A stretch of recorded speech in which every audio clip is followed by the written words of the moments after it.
आज हम एक बहुत ही तहलका खेज मतन पर बात कर रहे हैं। उन्वान है बगावत, गैर मामूली बनने की पुकार।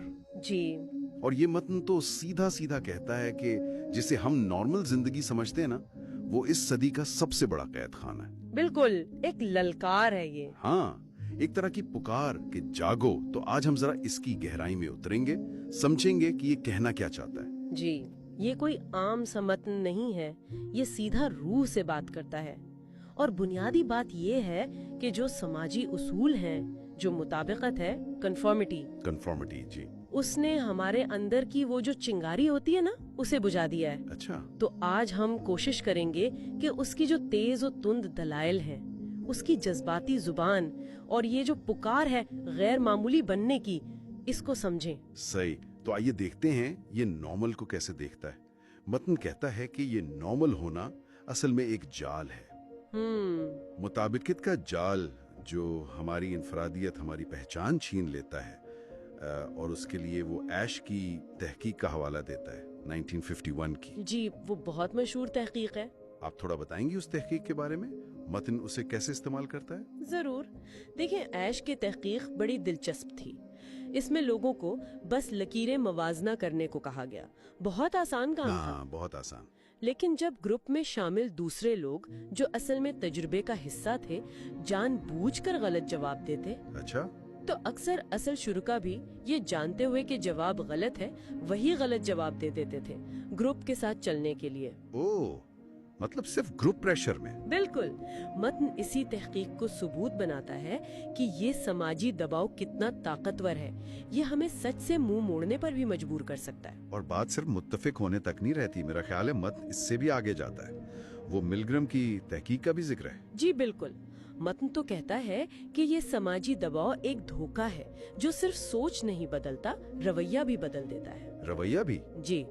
मिलग्रम की वो जो 1963 वाली तहकीक थी, जी, जिसमें लोगों ने एक अथॉरिटी के कहने पर एक तरह से एक दूसरे शख्स को तकलीफ पहुंचाई, वो बिजली के झटके वाली। हाँ, याद है। वो इसी तरफ इशारा करती है कि लोग बाज़ौकात नुकसानदेह हुक्म भी मान लेते हैं। मतन यहाँ बहुत, आप कह लें, तल्ख हो जाता है, खास तौर पर उन लोगों के लिए जो बस आंखें बंद करके पीछे चलते हैं। उन्हें भेड़ चाल चलने वाले कहता है। हाँ, तो ये सिर्फ नफ्सियाती जाल नहीं है, मतन इसके अमली नुकसानात भी बता रहा है, जैसे जिद्दत तराजी, इनोवेशन पर क्या असर पड़ता है। जी, मतन का मौक़िफ़ है कि नॉर्मल की पैरवी करना जिद्दत की राह में रुकावट है। रुकावट? जी, बल्कि दुश्मन है। वो नीमत की तहकीक का हवाला देता है और उससे ये नतीजा निकालता है कि जब आप मुख्तलिफ सोचते हैं, हटकर चलते हैं, नॉन कन्फॉर्मिटी, जी, तभी नए ख्यालात आते हैं, कोई बड़ी पेशरफ्त होती है। नॉर्मल में फंसे रहना तो जैसे अपनी तख्लीकी सलाहियत को कैद करना है। और ज़हनी सेहत का क्या? इस नॉर्मल होने का ज़हनी सेहत पर क्या असर बताया गया है? यहाँ भी मतन नॉर्मल को कोई अच्छी चीज नहीं समझता। रायन और डेसी की तहकीक का हवाला है। अच्छा। जो ये बताती है कि इंसान की नफ्सियाती सेहत के लिए, उसकी खुशी के लिए, खुद मुख्तियारी यानी ऑटोनमी और अपनी जात का सच्चा इजहार, ऑथेंटिसिटी, ये बहुत जरूरी है।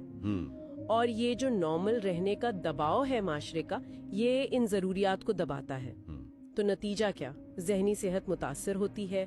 मतन कहता है असल तकमील तो अपनी इनफिरादियत में है। ये दबाव तो कई किस्म का हुआ, नफ्सियाती, तख्लीकी। मतन मुआशी पहलुओं पर भी आता है। वो सारिफियत, कंज्यूमरिज्म का जिक्र कैसे है? जी बिल्कुल। मतन कहता है कि ये नॉर्मल का जो तस्वुर है ना, ये हमें हर वक्त चीजें खरीदने, मादी चीजों के पीछे भागने पर भी उकसाता है। अच्छा। कैसर्स की तहकीक का जिक्र है। वो बताती है कि जब आप सिर्फ मादी कामयाबी पर फोकस करते हैं तो असल खुशी, असल इत्मीनान कम हो जाता है। सही। यहाँ भी मतन का लहजा बड़ा तीखा है। लोगों को शॉपिंग के गुलाम तक कह देता है और कहता है इस चक्कर से निकलो, आजाद हो। तो तनकीद तो बहुत गहरी और सख्त है, लेकिन क्या ये सिर्फ मसाइल बताकर छोड़ देता है या कोई हल, कोई रास्ता भी दिखाता है? बगावत कैसे करनी है? नहीं, सिर्फ तनकीद नहीं है, एक पूरा अमली मंसूबा, एक खाका दिया गया है। अच्छा, क्या है वो कदम?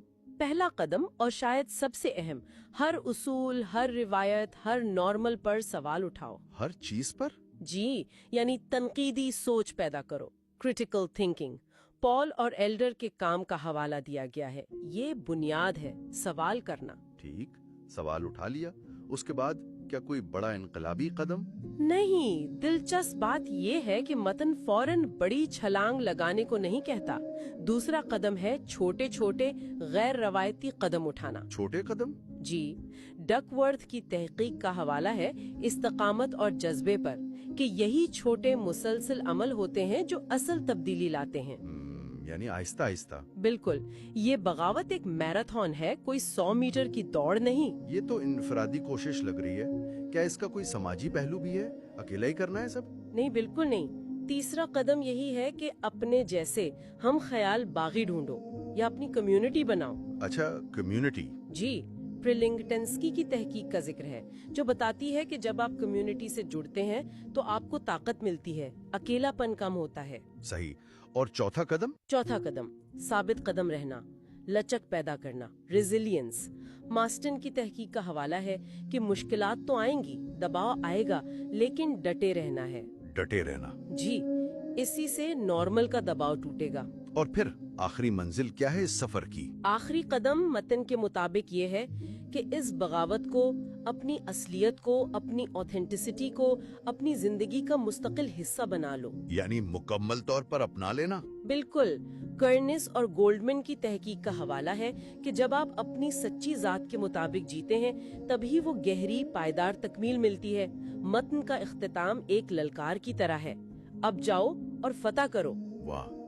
تو خلاصہ کریں تو یہ متن بغاوت، غیر معمولی بننے کی پکار، ایک بہت ہی جذباتی، پرجوش اور ہاں کچھ لوگوں کے لیے شاید اشتعال انگیز دعوت ہے کہ نارمل کے قید خانے سے نکلو. جی، یہ کہتا ہے سماجی دباؤ کو سمجھو، اس کے دھوکے کو پہچانو، جدت لاؤ، اپنی ذہنی صحت کا خیال رکھو، ہر چیز پر سوال کرو، پھر عمل کرو، چھوٹے قدم لو. ہم خیال لوگوں کو ڈھونڈو، ثابت قدم رہو، اور آخر میں اپنی انفرادیت کو اپناؤ، اسے فتح کرو. یہ صرف باتیں نہیں، یہ عمل کا مطالبہ ہے. بالکل. اور یہ ہمیں ایک بہت اہم سوال کے ساتھ چھوڑ جاتا ہے جو متن قاری سے پوچھتا ہے. کیا سوال ہے وہ؟ سوال یہ ہے کہ کیا نارمل سے یہ بغاوت صرف ایک سوچ ہے، ایک فلسفہ، یا یہ واقعی ایک فوری ضرورت ہے جس پر اسی لمحے عمل شروع کرنا ہوگا؟